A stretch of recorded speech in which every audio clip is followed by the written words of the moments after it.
siempre pienso que es mejor aplaudir al final, pero si acaso.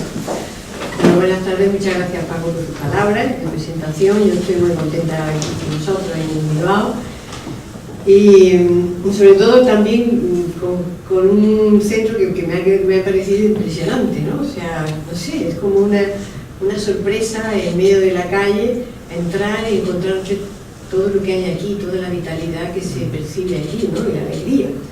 Entonces os felicito por tener a vuestra disposición una cosa así a vuestro alcance, ¿no? Y que lo aprovechéis, lo deseo que lo aprovechéis. Y a mí me corresponde entonces hablar un poco no de lo que pone el libro, porque eso para eso está el libro, sino justificar, ¿no? el porqué de este libro y lo que yo he pretendido con ello. Y ahí en la vida hay veces que uno pues tiene que atreverse, ¿no? Entonces yo me he atrevido a hablar de filosofía sin ser una profesora de la universidad de filosofía, ¿no? Pero yo pienso que todos estamos legitimados para hacer el trabajo que consideremos oportuno, siempre que lo hagamos con dignidad y con seriedad, ¿no? Y yo he querido ofrecer pues un trabajo que le rinde homenaje de alguna manera a todo el legado de Platón, al legado de Platón a lo largo de la historia, ¿no? ¿Y por qué Platón? Pues en primer lugar porque hace apenas 2 años estuvimos conmemorando la fundación de los 1400 años de la fundación de la academia, ¿no? De esa escuela que le llamó academia, que se fundó, que la fundó Platón a la vuelta de su tercer viaje de Siracusa, y fue como una apuesta por la formación de los filósofos. De alguna forma ahí surge lo que es el germen de las escuelas de filosofía que ha habido a lo largo del tiempo. Yo he querido dar unos testimonios de unas cuantas de ellas para ver cómo funcionaban, qué inquietudes tenían y qué decían. Entonces también, como conmemoración de este aniversario, yo me propuse leer todos los diálogos de Platón. No pude, en un año imposible, pero leí bastantes diálogos que no había leído antes, cosa que también es algo que recomiendo, porque ¿para qué leer un libro sobre Platón pudiendo leer a Platón, que tenemos a nuestra disposición sus obras? Y la mala prensa que a veces tienen los textos de filosofía pues viene dada porque la gente habla de ellos sin haberlos leído, sin haber intentado conocerlo o hacer el pequeño esfuerzo que requiere leerlo, ¿no? Estamos en una sociedad donde todo tiende a ser superficial y líquido y claro, son alimentos muy nutritivos los que nos ofrece Platón para nuestro espíritu, ¿no? Entonces a veces se nos pueden indigestar, ¿no? Estamos acostumbrados a las papillas. Entonces yo creo que a pesar de, además hay un comentario de uno de los platónicos, Proclo, que a pesar de lo que es difícil, pues dice Proclo que algunos consideran estos estudios que son difíciles, pero esa dificultad apenas con un poco de esfuerzo se supera, o diciendo no nos dejemos llevar por aquello lo que nos dicen de que estos libros son difíciles de entender o que son muy largos, o esas cosas tan curiosas que se nos dicen a veces sobre los libros de filosofía, incluso de Platón, ¿no? Lo difícil es válido. Lo difícil es válido. Entonces, pues me propuse un poco esto y me propuse también estudiar el por qué Platón, no solamente porque hubiese dado 1400 años desde su fundación, sino porque Platón me parece, puede leer algunas de esas cosas, pues Platón me parece que tiene respuestas para nuestro mundo. Es increíble. Un pequeño detalle. Lo que yo le he llamado idealismo práctico, que recomienda Platón.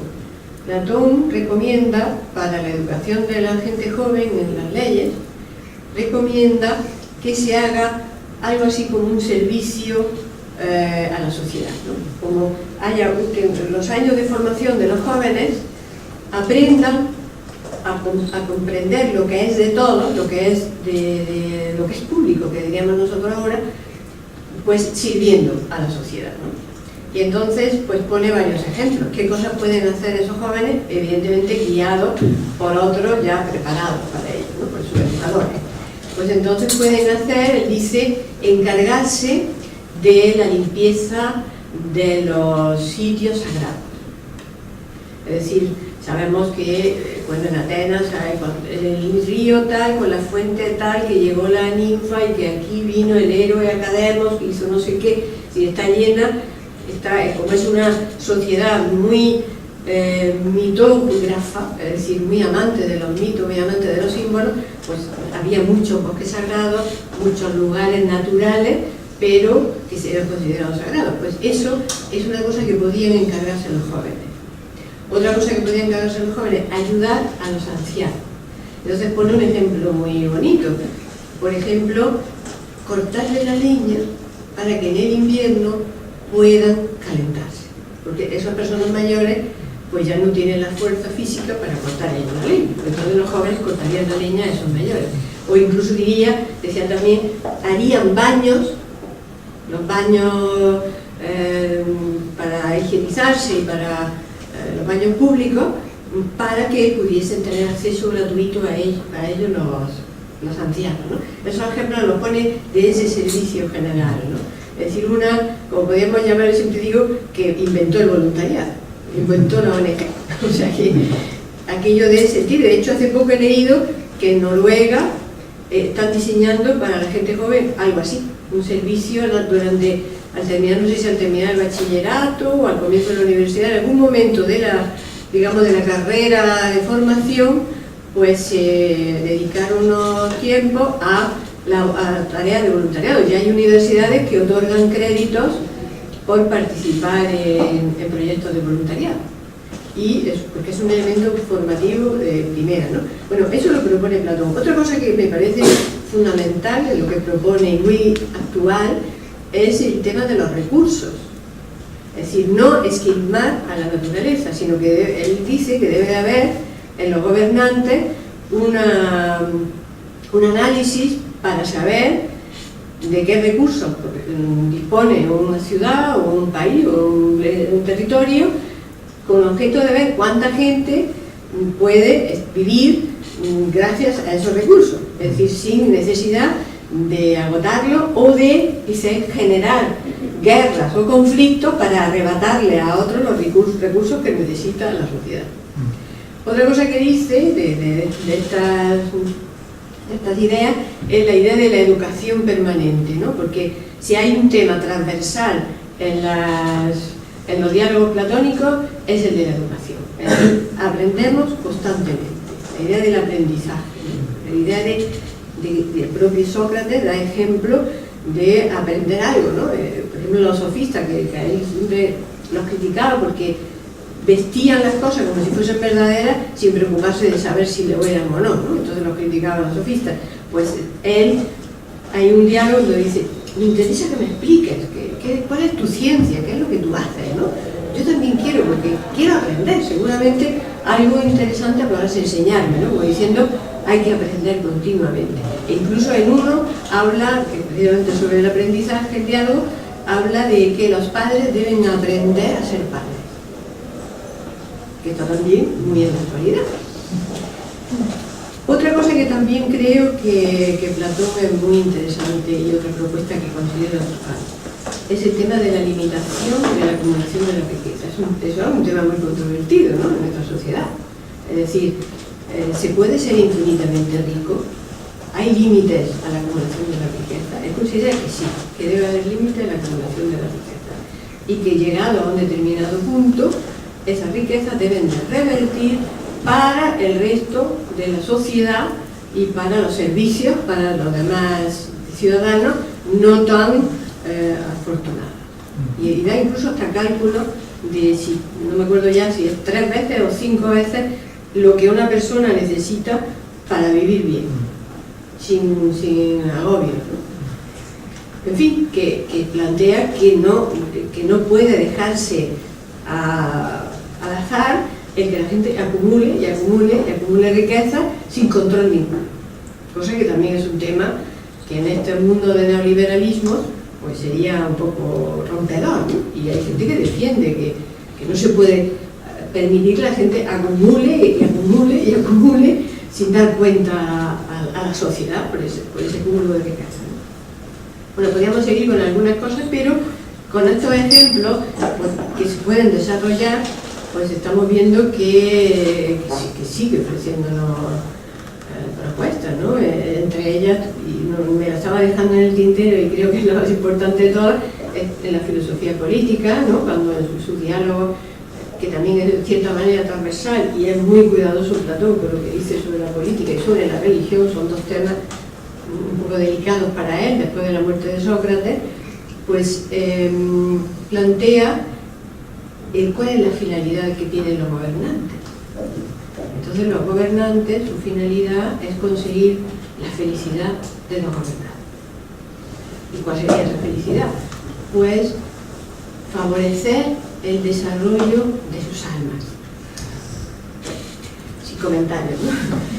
Si alguien conoce algo sobre que un gobernante diga esto, pues bueno, hemos caído un poco en el materialismo más absoluto. O sea, no hablamos más que de números y de dinero, y de lo que se llevó dinero, el que aportó dinero, el que los números de tal, el número de cual.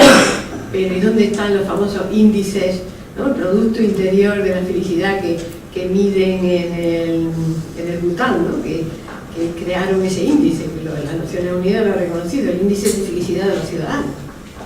Vamos a ver si lo sabemos medir. Indudablemente también la base del diálogo y la concordia también es importante, ¿no? El diálogo. Aquí hay otro territorio larguísimo para poder aprender de todo lo que Platón nos enseña, porque es la vía para conocer la esencia de las cosas. Bueno, yo creo que con estos pequeños detalles ya bastaría, por lo menos a mí me bastaba, para entender que vale la pena que sigamos hablando de Platón, porque además Platón pues nos muestra que la filosofía está ahí para despertarnos, como decía antes Paco, ¿no? Para despertarnos interiormente, para despertar aquellas potencias latentes en nosotros, ¿no? Y eso lo vamos a hacer nosotros con nosotros mismos también, gracias al método que nos ofrece la filosofía. Bien, pues esta era un poco la idea en cuanto a la actualidad, ¿no? Es actual, es decir, es Platón un señor que vivió allá hace 2500 años, o es un autor vivo. Pues creo que no está vivo, ¿no? Creo que Platón tiene cosas para aportar, que no aporta nadie, que nadie se atreve a aportarlas como las aporta él. ¿Y cuáles son esas ideas? Pues las voy a decir ahora a continuación. Más que la actualidad, ¿cuál es lo que nos aporta Platón? Lo primero que nos aporta sería la visión ecléctica, es decir, para buscar la verdad no basta una sola vía, vamos a buscar ver distintas perspectivas para poder llegar de una manera con más seguridad a esa verdad. Nadie posee la verdad en exclusiva, todo el mundo lo ha intentado y todo el mundo ha contado lo que ha encontrado. Es bueno que nosotros veamos todas esas propuestas de la gente que en su búsqueda de la verdad tiene algo que enseñar. Entonces ese eclecticismo lo muestra el propio Platón con su propia forma de escribir, ¿no? Y cómo nos hace como una síntesis de lo que grandes filósofos anteriores enseñaron. Tan es así que hay filósofos que no sabemos de ellos más que gracias a que Platón escribió y nos dice lo que decía. Es decir, un Anaxágoras, un Empédocles, un Pitágoras, un Zenón, un Parménides, puedo seguir, ¿no? Es decir, un montón de esos sabios previos a Platón, que él sintetiza esas enseñanzas. Pero no es solo el eclecticismo a nivel filosófico, sino también a nivel religioso. Es decir, el tema de la religión en Platón es un tema que ha dado muchísima información, muchísimos estudios, que Platón a veces critica mucho la superstición. Entonces, claro, alguien que critica la superstición pues puede pensar que está criticando la religión. No, no está criticando la religión, está criticando la superstición. Pero Platón, como decimos, tiene mucho cuidado a la hora de explicarlo, y se ve que se interesa por otras religiones, no solamente la que había vigente en su época, que sería el orfismo, aunque ya bastante, bueno, el misterio de Dioniso, el misterio de ciertos cultos, ciertos rituales correspondientes a una misma religión que se le atribuye en general para sintetizar como orfismo, ¿no? Pero que es algo un poco diferente a lo que nosotros entendemos como las religiones del libro, ¿no? Un libro, una doctrina y ya está. Y a creérselo todo porque son unos dogmas que se traen de aquí. No era así exactamente en la religión griega, pero eso no quería decir que no le interesara a otras, ¿no? Y de hecho hace referencia a los sabios de Egipto, estuvo en Egipto, es decir, se fue a Egipto a estudiar con los egipcios, se fue a Oriente, parece ser, y si no se llegó a ir a Oriente, tuvo contacto con sabios que le informaron sobre esas religiones de Oriente, y por supuesto conocía muy bien la religión de Babilonia, ¿no? Lo que en la época se le llama los caldeos.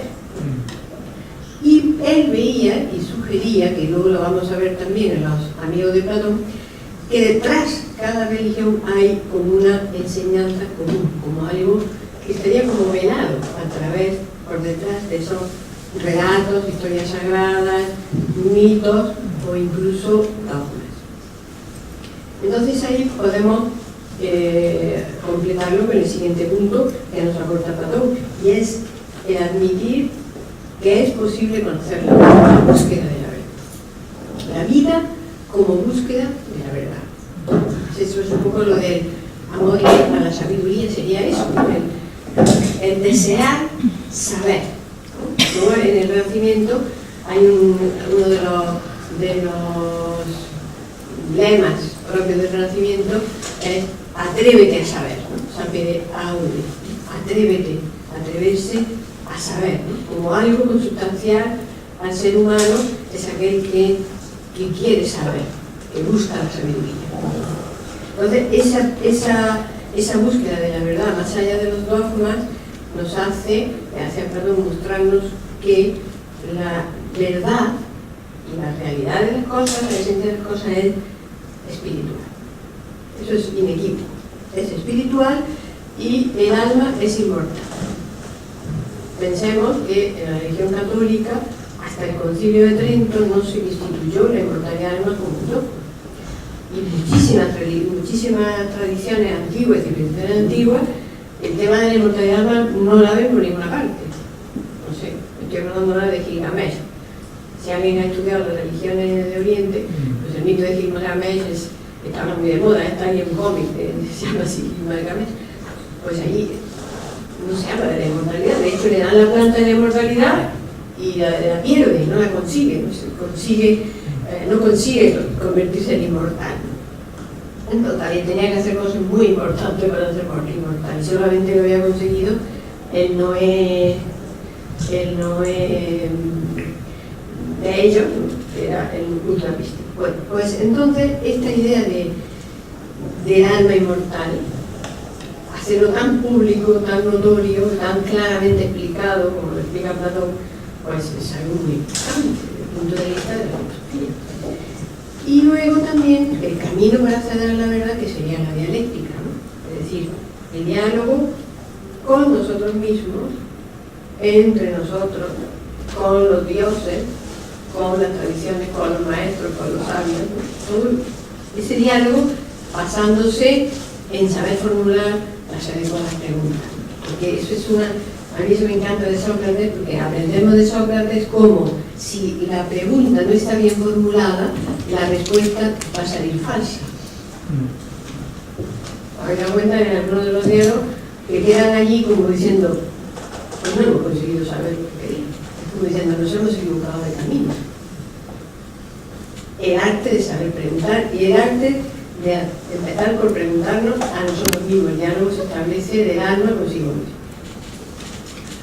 Luego otra aportación sería la búsqueda de la armonía, ¿no? Por eso la armonía entre lo propio del alma y lo propio del cuerpo. Es decir, hay que atender a las dos cosas. Hay que la educación platónica busca el cuidado del alma, el cuidado de la psique y el cuidado del cuerpo, porque la noción de de alma para el mundo griego no es la que nosotros tenemos ahora.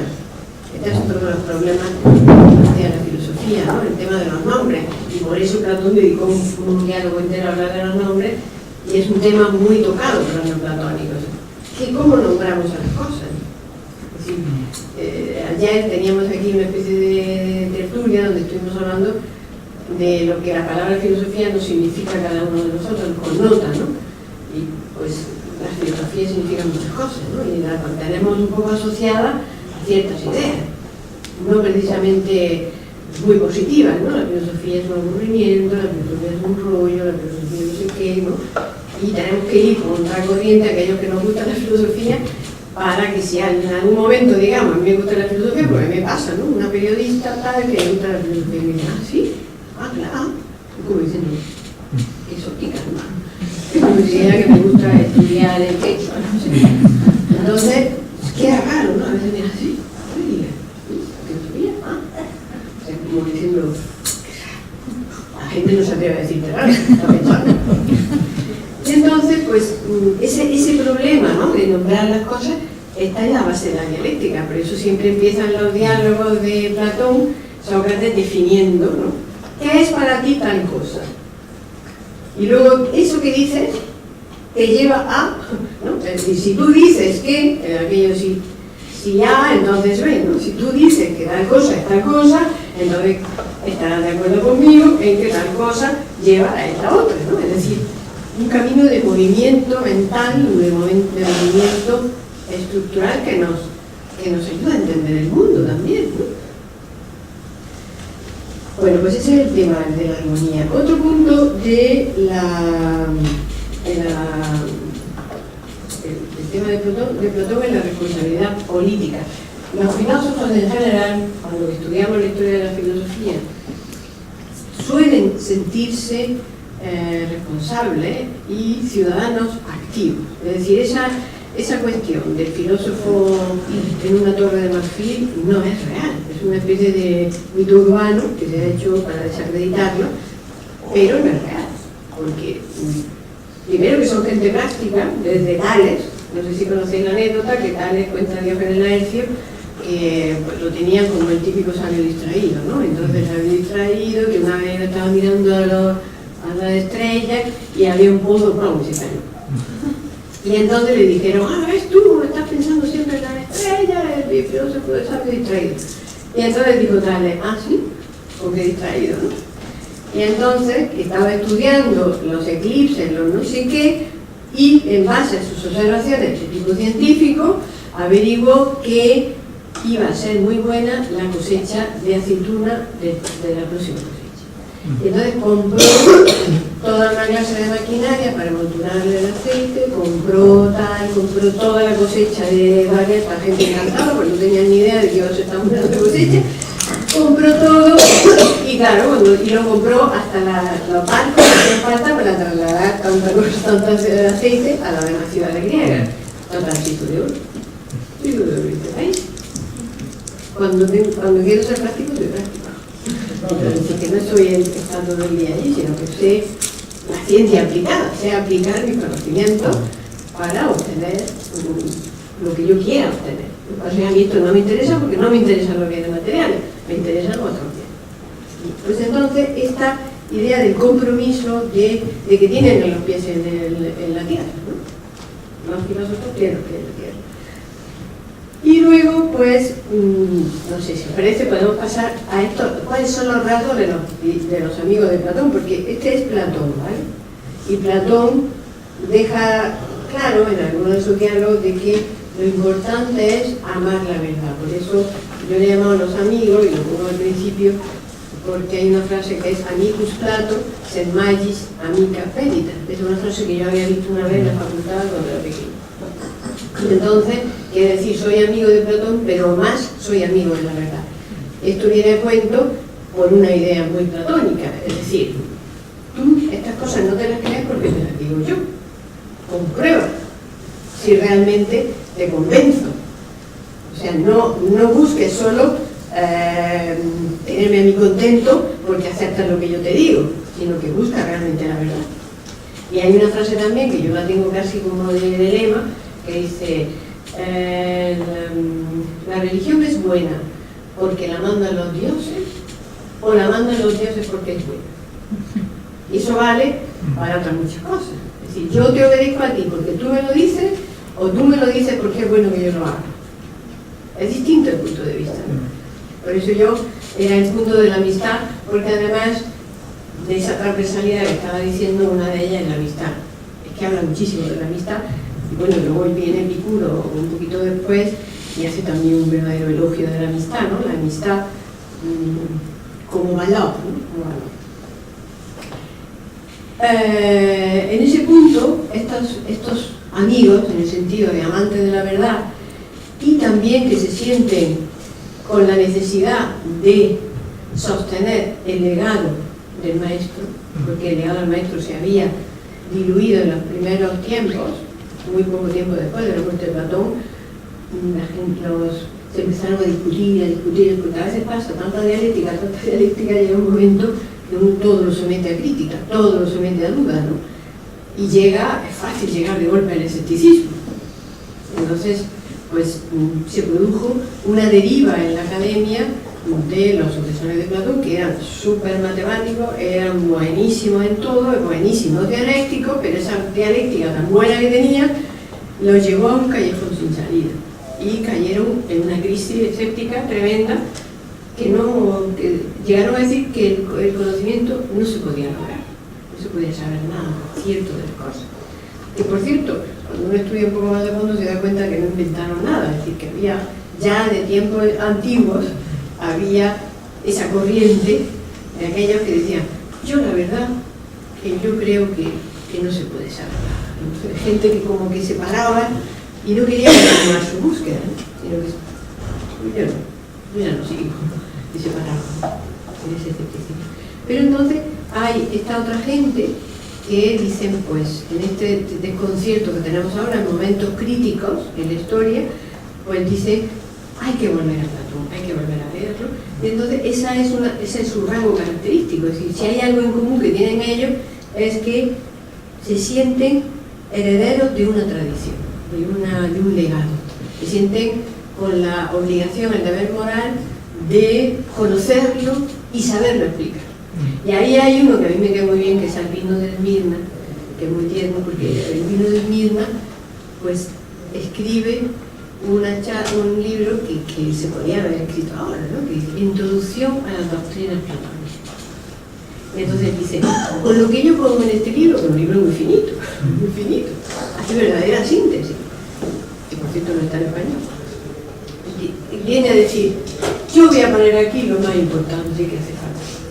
Ya con esto os servirá para cuando leáis a Platón entenderlo mejor, ¿no? Hace como una introducción a. Y eso es un espíritu que ellos tienen, es un espíritu hermenéutico. Vamos a explicar, vamos a interpretar, vamos a sacarle jugo a lo que ha escrito el maestro.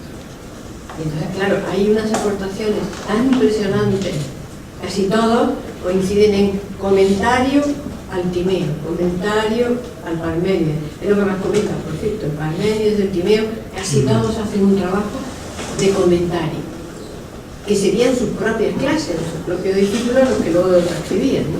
Es decir, hay ahí una transmisión de un legado que lo mantienen vivo durante todos esos siglos a través de este modelo escuela de filosofía.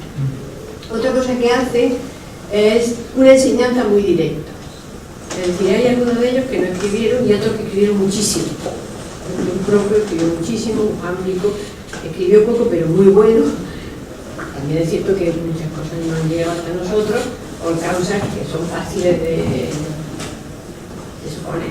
Pero bueno, si queréis luego hablamos de discurso. Y entonces ellos, pues, esa interpretación que van teniendo, esa enseñanza directa, la tienen con grupos de estudiantes, de discípulos, de diferentes maneras de actuar. Es decir, en esta escuela de filosofía hay actividades públicas donde va cualquiera que tenga interés. Lo vemos en el caso de Hipatia, lo vemos en el caso de Plotino, en el caso de Plutarco, en muchos casos de estos filósofos que organizaban debates, organizaban lecciones, organizaban coloquios, como hacemos nosotros, todo esto, ¿no? Es decir, que abierto a la calle, ¿no? Estaba en la calle e incluso iba gente muy importante a escucharlo. Eso fue lo que pasó también en Hipatia.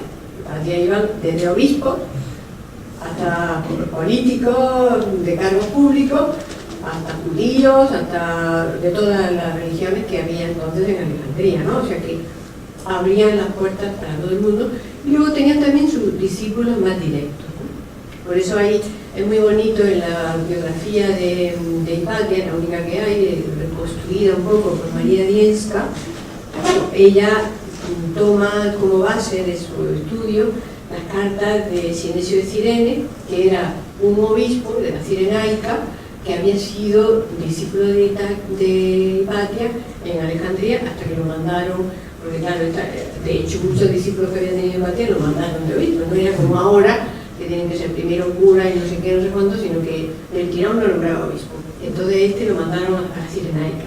Y entonces él va contando, le escribe a un compañero suyo que también está afuera, y recuerda las vivencias que tuvieron, ¿no? Entonces se ve que había como una fraternidad, un grupo muy íntimo de los discípulos más directos de ella, que luego no es que estuviesen de por vida allí, como si fuera un convento, sino, no, porque además era en su casa, ella daba las clases en su casa, sino que pues luego se iban a donde tuvieran que irse, como el caso de Sinesio, que se fue a la Cirenaica de obispo, ¿no? Otros y que fueron a otro sitio, pero que había habido un periodo formativo como más íntimo, como más directo. Luego otra cosa muy importante es el tema de que se interesen por la política, lo mismo que había hecho el maestro, Platón, el divino, como ellos le llaman, y se interesan a veces de manera directa y otras veces de manera indirecta, ¿no? Es decir, se mojan. En el caso de Hipatia, la muerte de Hipatia tuvo mucho que ver, aparte del fanatismo religioso, el que ella pues tenía amistad con el gobernador de Alejandría, ¿no? El gobernador de Egipto, porque ella trataba de que tuviese concordia entre todos los partidos que había en la ciudad, ¿no? Entonces le daba consejos y era una mujer muy sabia. Entonces pues, a este señor le gustaba hablar con Hipatia sobre estas cosas. Es decir, esta gente se interesaba por lo que pasaba alrededor, no estaban encerrados en unos cenáculos o en unas sectas aisladas del mundo. Por eso es que prácticamente todos los filósofos que conocemos antiguos eran así, incluso Pitágoras, que también tenía una comunidad muy cerrada, pero cuando había que mojarse también se mojaba en política. Entonces esa política era siempre en favor de la concordia, en favor de ponernos todos de acuerdo, en favor del diálogo. Otra cualidad es que no pretenden ser originales, como ya he dicho antes, ellos no quieren inventarse otra filosofía, ellos quieren explicar bien la filosofía platónica y le van añadiendo las nuevas aportaciones que con el correr del tiempo se han ido llegando a la filosofía. Es decir, por ejemplo, los estoicos, que se llevaban a matar al principio con los primeros académicos, luego incorporaron a sus escuelas las enseñanzas estoicas. Esto llegó, bueno, en Roma es que fue el esplendor del fascismo, ¿no? O sea que ahí fue, pero ellos también captaron y les pareció interesante la manera que tenían los estoicos de explicar cosas, desde la ética hasta también la metafísica o la física. Entonces ellos incorporan a Aristóteles. Ellos tenían a Aristóteles como una manera buena para iniciarse en la filosofía. Imaginaros que eso nosotros no lo podemos decir. Es decir, nos mata la gente directamente. Siempre vamos a decir, lo primero que tienes que hacer es leer el Organón. Era lo primero que leían ellos, la lógica. Era lo primero, la lógica y la ética. Ahí es donde tropezamos a veces con el marketing de Aristóteles. Oh, Aristóteles. Sí, pero yo también comento muchas veces que en las facultades de comunicación uno de los libros que recomendamos es la retórica de Aristóteles, y no en la escuela donde yo doy clases, en otras muchísimas, ¿no? Es decir, todavía hasta para hacer un guión para el cine, lo que dice Aristóteles sobre cómo es construir un discurso sirve para que un guión esté ordenado y tenga su parte, ¿no? O sea que hay muchas cosas muy válidas que no podemos tirar a la basura porque sea de un señor muy antiguo, ¿no? Entonces, bueno, pues ese carácter de incorporar a otro sabio, a otro maestro, o a otra disciplina, o a otros textos. Otra idea es el tema de las religiones, que ya lo habíamos visto antes, pero ello, de Proclo, por ejemplo, decía su discípulo Marino en su biografía, decía, porque él se sentía sacerdote de todas las religiones, diciendo, veía que todas las religiones venían a decir lo mismo, ¿no? Entonces él se sentía que era el hierofante de todas las religiones. Y luego, también el tema del interés por las tradiciones de Oriente Medio. Este es un tema que también es recurrente, bueno, Oriente Medio y también Egipto, ¿no? Porque, bueno, hay mucho van a Egipto.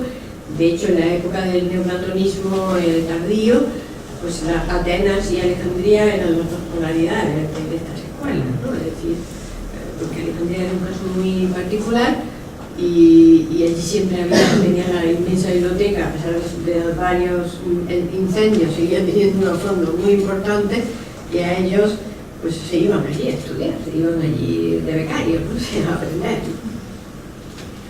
Y luego también otro elemento es que ellos, a pesar de ser seguidores, a pesar de conocer toda esa tradición, ellos aportan sus propios rasgos, es decir, se comprometen con su época y dicen lo que piensan que deben de decir en ese momento, ¿no? Por eso influyen, aunque no hayan pasado a la fama, ¿no? Es decir, un ejemplo característico es el Renacimiento, porque todos conocemos todos los grandes artistas, arquitectos, pintores, etcétera, del Renacimiento. De filósofos, algún poeta me suena, Poliziano, bueno, muchísimo menos que Botticelli o que Miguel Ángel, ¿no?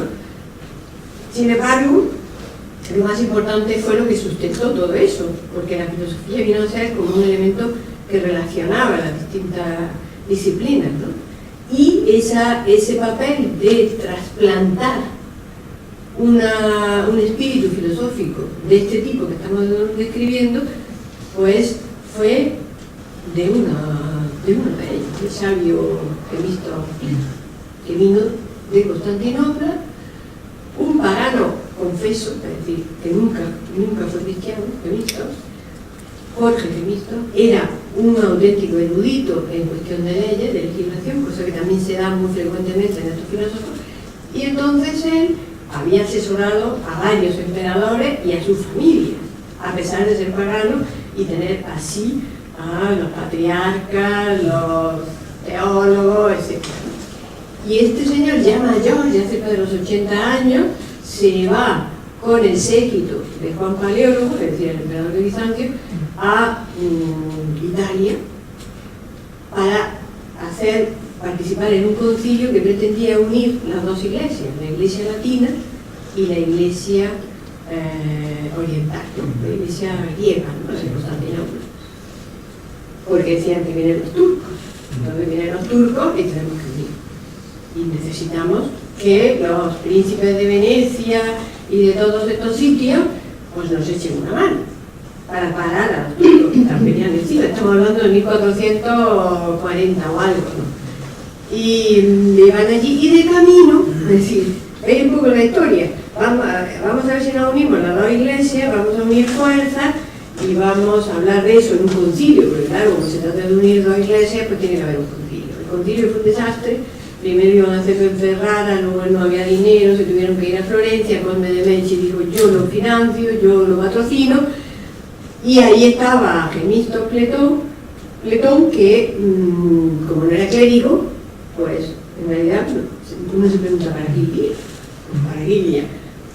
Para trasladar el modelo de esa escuela que él ya tenía en su país. Entonces ahí Cosme de Medici le dice a Ficino que monte su escuela, la famosa Academia de Florencia.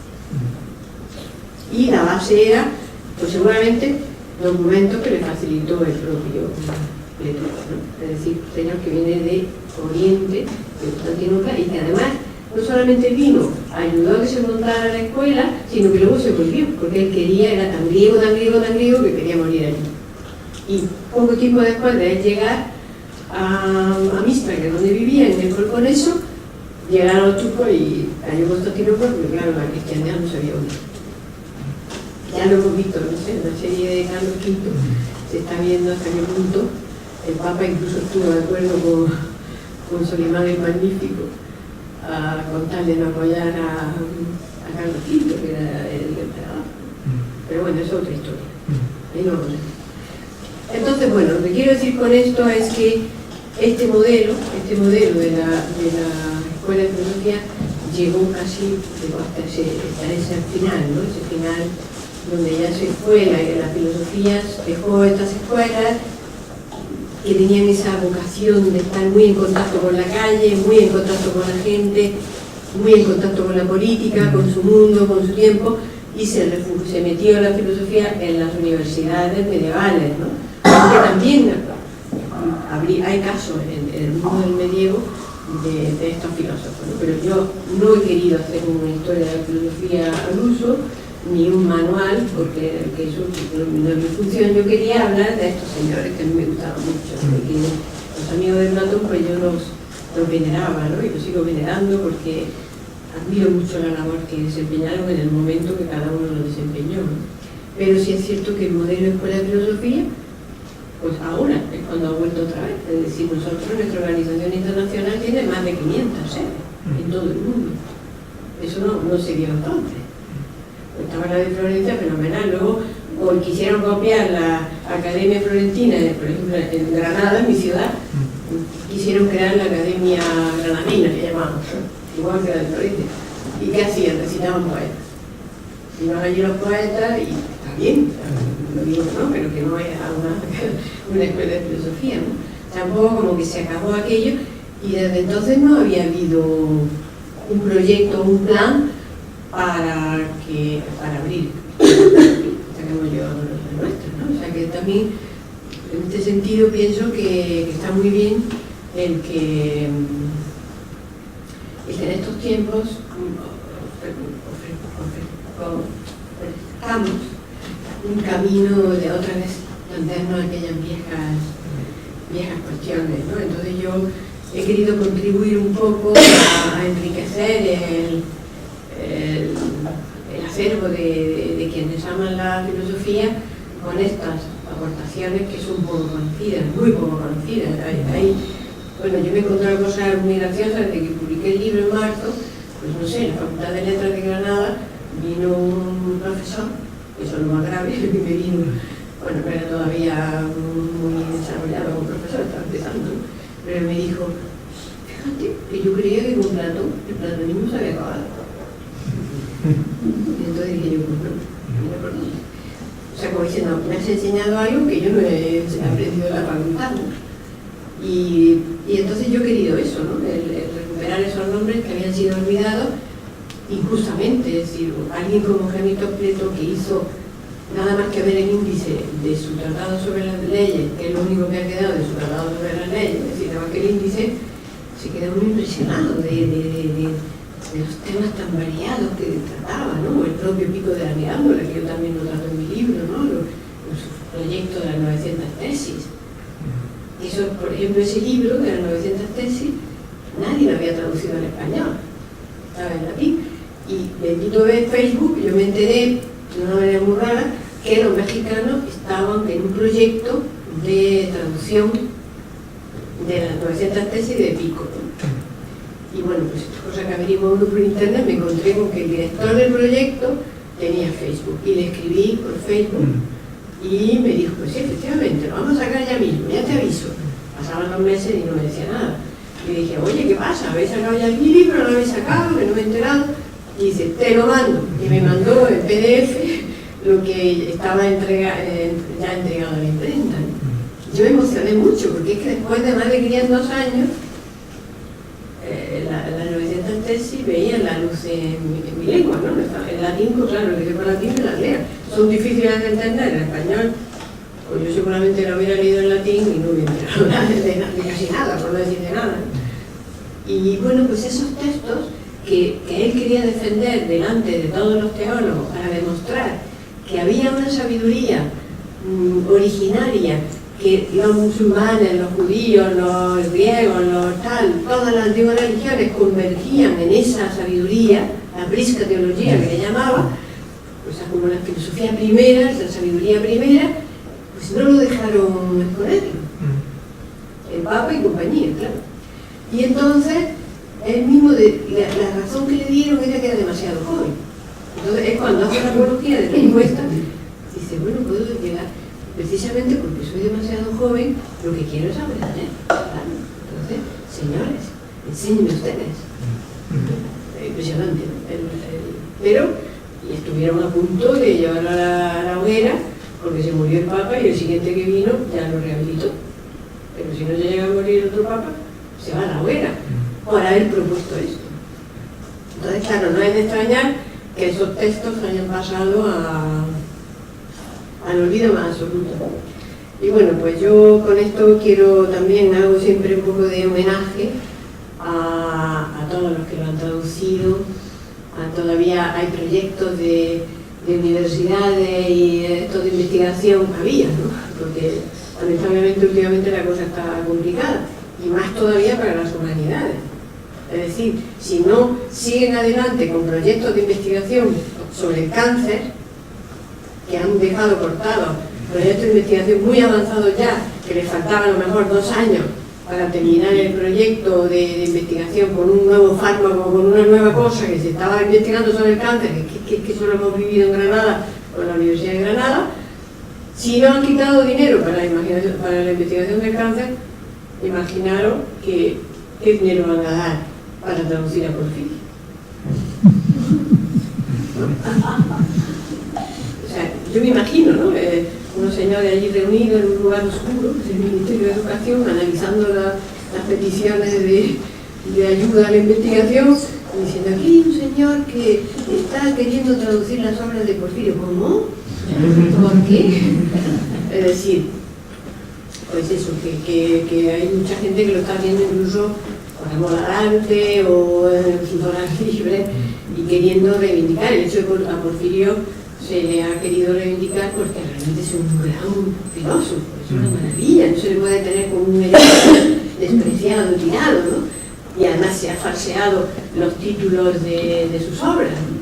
En fin, porque dijeron que había escrito una obra que se llamaba Contra los cristianos, pero no él no la había titulado así. O sea, en fin, cosas muy feas, ¿no? Feas de ocultamiento consciente, ¿no? Y bueno, pues pienso que aunque llegue tarde la justicia histórica, pues que llegue. Entonces es bueno pues darle un poco de voz y despertar en la gente esa inquietud y esa felicidad, porque yo la verdad que lo paso muy bien. Lo paso muy bien explicándolo, contándolo, y lo pasé muy bien escribiéndolo, y todavía ahora cuando lo leo, alguna vez que he vuelto a leer el libro, pues aparte de enfadarme mucho con las erratas que tiene, hay algunas muy gordas, la próxima edición ya la vamos a corregir, pero claro, no voy a dar pistas, por si no se da cuenta. Pero yo me da mucha felicidad, ¿no?, haber hecho este trabajo. Así que os lo brindo para que vosotros también lo disfrutéis. Y si queréis hacer alguna pregunta, estoy a vuestra disposición.